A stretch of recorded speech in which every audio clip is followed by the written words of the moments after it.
বানাক্ৰান্ত পৰিয়ালৰ পৰা অহা সন্মানীয় ৰাইজ, ডিব্ৰুগড়ত মোৰ লগত উপস্থিত অসম চৰকাৰৰ ৰাজহ মন্ত্ৰী কেশৱ মহন্ত ডাঙৰীয়া, ৰূপান্তৰ আৰু উন্নয়ন বিভাগৰ সন্মানীয় মন্ত্ৰী ৰামেশ্বৰ তেলী ডাঙৰীয়া, সন্মানীয় বিধায়ক প্ৰশান্ত ফুকন ডাঙৰীয়া, বিনোদ হাজৰিকা ডাঙৰীয়া, আমাৰ মাজত উপস্থিত সন্মানীয় বিধায়ক ৰূপক শৰ্মা ডাঙৰীয়া, সঞ্জয় কিষাণকে আদি কৰি গুৱাহাটীত মুখ্য সচিব ডাঙৰীয়াৰ নেতৃত্বত উপস্থিত চৰকাৰৰ বিষয়াসকল আৰু জিলা আয়ুক্তসকল, আজি আমি চৰাইদেউ, শিৱসাগৰ, গোলাঘাট আৰু যোৰহাট জিলাৰ বানাক্ৰান্ত ৰাইজক কিঞ্চিত সহায় কৰাৰ বাবে ইয়াত সমবেত হৈছো।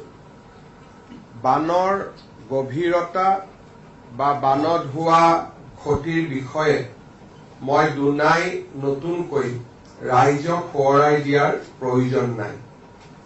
যোৱা কেইটামান দিনত এই চাৰিওখন জিলাৰ ৰাইজে কি ধৰণে বান পৰিস্থিতিৰ মোকাবিলা কৰিছে সি আমাৰ বাবে এক প্ৰেৰণা আৰু সাহসৰ প্ৰতীক।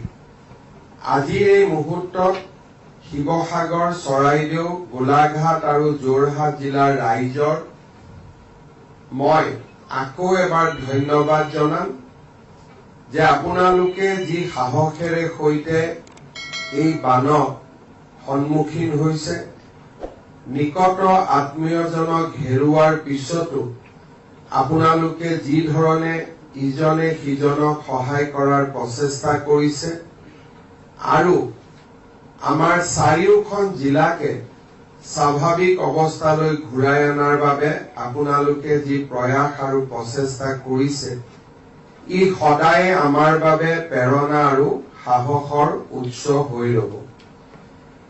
ৰাজ্য চৰকাৰে এই বানৰ ঘটনাৰ খবৰ পোৱাৰ লগে লগে আমাৰ দুজন মন্ত্ৰী শ্ৰী বিমল বৰা আৰু সুশান্ত বৰগোহাঁইক বানাক্ৰান্ত অঞ্চললৈ প্ৰেৰণ কৰে আৰু বান সাহায্য অভিযানত ৰাজহ মন্ত্ৰী কেশৱ মহন্ত ডাঙৰীয়াও জড়িত হৈ পৰে। কেইটামান দিনত আমাৰ চৰকাৰৰ মন্ত্ৰী পীযুষ হাজৰিকা ডাঙৰীয়াও বান আক্ৰান্ত ৰাইজৰ মাজত দিনে নিশাই উপস্থিত আছে। এই আটাইকেইখন জিলাৰ সন্মানীয় বিধায়কসকলেও ৰাজনৈতিক পৰিচয়ৰ ঊৰ্ধলৈ গৈ বানাক্ৰান্ত ৰাইজক সহায় কৰাৰ বাবে প্ৰয়াস আৰু প্ৰচেষ্টা অব্যাহত ৰাখিছে। চাৰিওখন জিলাৰ জিলা আয়ুক্তসকলৰ নেতৃত্বত অসম চৰকাৰৰ বিষয়া কৰ্মচাৰীসকলেও বানাক্ৰান্ত ৰাইজক সহায় কৰাৰ বাবে আপ্ৰাণ প্ৰচেষ্টা কৰিছে। অসমৰ বিভিন্ন স্থানৰ পৰা NGO, বিভিন্ন জাতীয় সংগঠন আৰু হৃদয়বান ৰাইজেও ব্যক্তিগত আৰু সামূহিক প্ৰচেষ্টাৰ মাজেৰে বানাক্ৰান্ত ৰাইজক সহায় কৰাৰ বাবে প্ৰয়াস অব্যাহত ৰাখিছে। এই প্ৰচেষ্টাক আৰু অধিক গতি দিবলৈ ইতিমধ্যে ৰাজ্য চৰকাৰে কেন্দ্ৰীয় চৰকাৰৰ সৈতে আলোচনা কৰি কেইবালানিও আঁচনি বা কেইবালানিও আমি সহায় কৰাৰ বাবে চৰকাৰৰ সিদ্ধান্ত ইতিমধ্যে আমি বিভিন্ন পৰ্যায়ত ঘোষণা কৰিছো। যোৱা 1 মাৰ্চত আমি অৰুণোদয় আঁচনিৰ জৰিয়তে এই চাৰিওখন জিলাৰ ৰাইজৰ বেংক একাউণ্টলৈ 2500 টকা পঠিয়াবলৈ সক্ষম হৈছিলো। পৰৱৰ্তী পৰ্যায়ত ৰাষ্ট্ৰীয়কৃত বেংক আৰু আন বেংকসমূহৰ লগত আলোচনা কৰি বানাক্ৰান্ত ৰাইজে যাতে তেওঁলোকৰ ঋণসমূহ তৎকালীনভাৱে ঘূৰাই দিবলগীয়া পৰিৱেশৰ সন্মুখীন হ'ব নালাগে, তাৰ বাবে 6 মাহৰ মৰেটৰিয়াম আমি বা 6 মাহ ঋণ ঘূৰাই নিদিয়াৰ সিদ্ধান্ত বেংকসমূহৰ লগত আলোচনা কৰি ঘোষণা কৰিবলৈ আমি সক্ষম হৈছিলো। যোৱা পৰহি দিনা আমি ইন্সুৰেন্স কোম্পানীসমূহৰ লগতো দীঘলীয়াকৈ আলোচনা কৰিছিলো। ঘৰৰ বীমা, গাড়ীৰ বীমা, দোকান পোহাৰৰ বীমা, জীৱন বীমাকে ধৰি বিভিন্ন ধৰণৰ বীমা কোম্পানীসমূহৰ লগত আমি কৰা আলোচনাই এক সুন্দৰ ফলাফল আনিবলৈ সক্ষম হৈছিল। অৰ্থাৎ এতিয়া বীমা কোম্পানীসকলে জিলা পৰ্যায়ত নোডেল অফিচাৰ আৰু হেল্পলাইন স্থাপন কৰিব। কাগজ পত্ৰৰ জটিলতা নোসোমোৱাকৈ যিমান পাৰে সোনকালে বীমাসমূহ নিষ্পত্তি কৰিবলৈ চেষ্টা কৰিব আৰু স্থায়ী নিষ্পত্তি নোহোৱালৈকে ইণ্টাৰিম অন্তৰ্বৰ্তীকালীন বীমা ৰাশি প্ৰদানৰ বিষয়ে আমি এক উমৈহতীয়া সিদ্ধান্তত উপনীত হ'ব পাৰিছিলো। ৰাজ্য চৰকাৰে শিৱসাগৰ, চৰাইদেউ জিলাৰ আন্তঃগাঁথনিসমূহ উন্নত কৰাত গুৰুত্ব আৰোপ কৰিছে।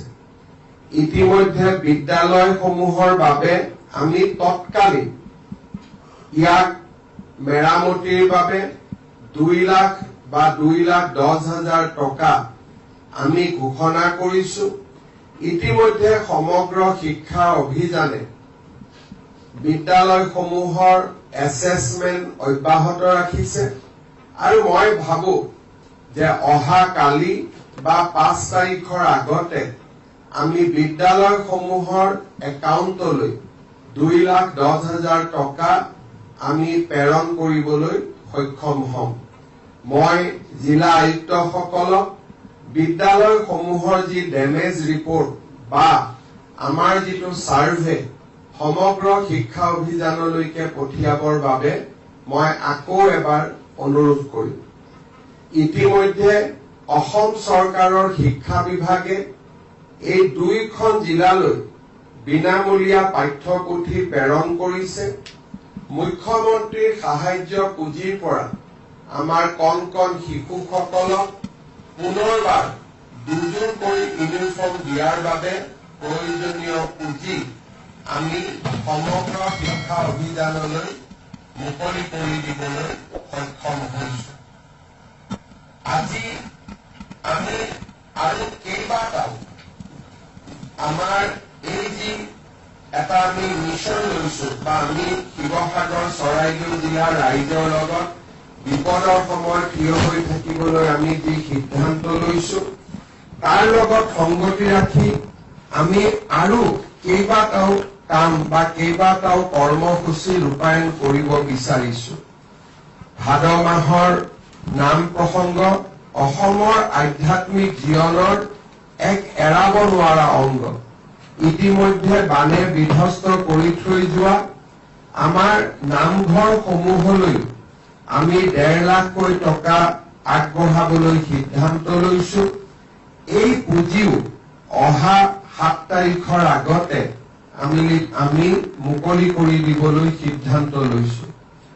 সংবেদনশীলতাৰ পৰিচয় দি জুলাই মাহৰ ইলেক্ট্ৰিচিটিৰ বিল পৰিশোধ কৰিব নালাগে শিৱসাগৰ আৰু চৰাইদেউ জিলাৰ ৰাইজে, তাৰো সিদ্ধান্ত আমি ৰাজহুৱাভাৱে ঘোষণা কৰিছো।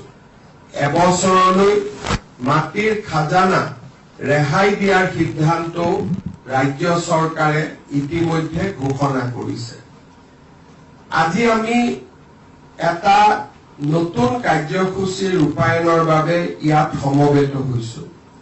বানাক্ৰান্ত ৰাইজে ইতিমধ্যে যথেষ্ট ৰাইজৰ সহায়ত খাদ্য সামগ্ৰী লাভ কৰিছে, কিন্তু নিজ ঘৰলৈ উভতি যোৱাৰ বাবে বাচন বৰ্তন, কাপোৰ কানি ঘৰখনক পলসৰ পৰা মুক্ত কৰিবলৈ বৰ্তমান ৰাইজক আটাইতকৈ যদি প্ৰয়োজন আছে সেয়া আছে নগদ ধনৰ প্ৰয়োজন।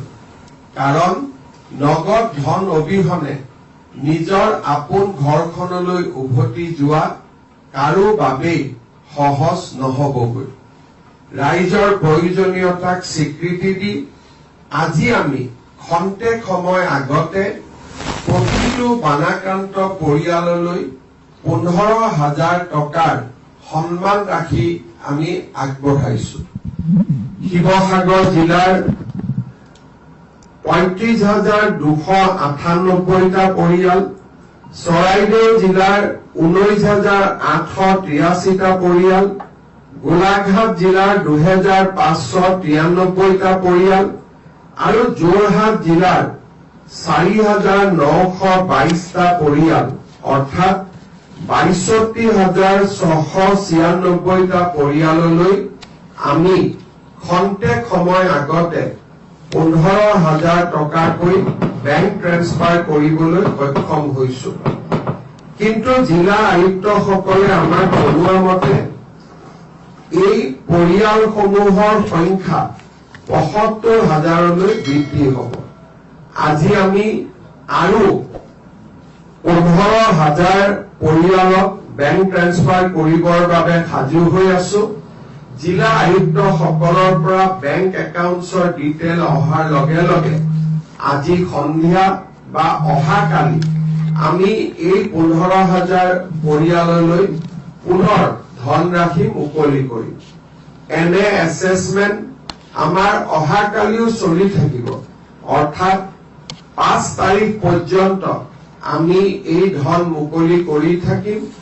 যিসকলে আজি এই পুঁজি পাবলৈ সক্ষম হোৱা নাই তেওঁলোকে অহাকালি নতুবা পৰহি পৰ্যন্ত এই পুঁজি লাভ কৰি থাকিব।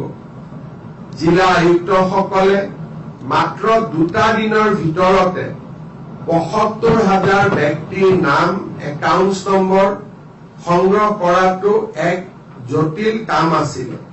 জিলা আয়ুক্তসকলে আৰু তেওঁলোকৰ লগত কাম কৰা চৰকাৰী বিষয়া কৰ্মচাৰীসকলে ইতিমধ্যে 80% কাম সম্পূৰ্ণ কৰিবলৈ সক্ষম হৈছে, অৰ্থাৎ 75,000 পৰিয়ালৰ 62,000 পৰিয়ালক আজি আমি সাহায্য প্ৰদান কৰিবলৈ সক্ষম হৈছো। মই বিশ্বাস কৰো তেখেতসকলে অহা 2টা দিনত আৰু প্ৰয়াস আৰু প্ৰচেষ্টা কৰি বাকী থকা 15,000 পৰিয়াললৈও সাহায্য প্ৰদানৰ ক্ষেত্ৰত ৰাজ্য চৰকাৰক সহযোগিতা কৰিব। ৰাজ্য চৰকাৰৰ বিশেষকৈ ৰাজহ বিভাগ আৰু ASDM-ৰ আসাম ষ্টেট ডিজাষ্টাৰ মেনেজমেণ্ট অথৰিটিৰ বিষয়া কৰ্মচাৰীসকলে যোৱাটো নিশা খন্তেক সময়ৰ বাবেও নোখোৱাকৈ ওৰেটো ৰাতি বেংক ট্ৰান্সফাৰৰ বাবে যিখিনি কষ্ট কৰিলে তাৰ বাবে মই তেখেতসকলকো কৃতজ্ঞতা জনাইছো। ৰাজ্য চৰকাৰৰ বিত্ত বিভাগ, ৰাজহ বিভাগ, মুখ্য সচিব ডাঙৰীয়াৰ নেতৃত্বত এই যি সাহায্য অভিযানক সফল কৰি তুলিলে তাৰ বাবে মই তেখেতসকলকো ধন্যবাদ জনাইছো। অহা 10 তাৰিখে আমি চেষ্টা কৰিম পুনৰ এবাৰ যিসকল বানাক্ৰান্ত ৰাইজ ঘৰলৈ এতিয়াও উভতি যাব নোৱাৰিব 9 তাৰিখ পৰ্যন্ত বা আমি বানপানীৰ কঠিন পৰিস্থিতিৰ সন্মুখীন হৈয়ে থাকিব লাগিব, তেনে পৰিয়ালসকলক অহা 10 তাৰিখে আমি পুনৰ 10,000 টকা মুকলি কৰি দিম। মই মাত্ৰ আশা কৰিম যে এই পুঁজি যিসকল বিপদত পৰি আছে বা পৰি থাকিব মাত্ৰ তেওঁলোকৰ বাবেহে যাতে আমি প্ৰেৰণ কৰিব পাৰো, তাৰ বাবে এক সুন্দৰ সমীক্ষাৰ জৰিয়তে জিলা আয়ুক্তসকলে যোগ্যজনৰ নাম আগবঢ়াব। অৰ্থাৎ আজি 15,000 টকা আৰু অহা মাহৰ এই মাহৰ 10 তাৰিখে আকৌ 10,000 টকা আমাৰ বানাক্ৰান্ত পৰিয়ালসমূহলৈকে আমি আগবঢ়াম। অৱশ্যে এই সাহায্য 10 তাৰিখৰ সাহায্য চৰাইদেউ আৰু শিৱসাগৰ জিলাত সীমাবদ্ধ থাকিব।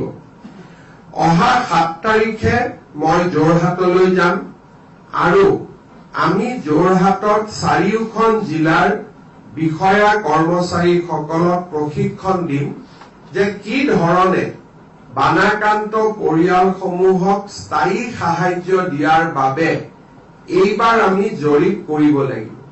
সাধাৰণতে চৰকাৰী জৰীপ প্ৰায় 6 মাহৰ পৰা 9 মাহ পৰ্যন্ত চলি থাকে।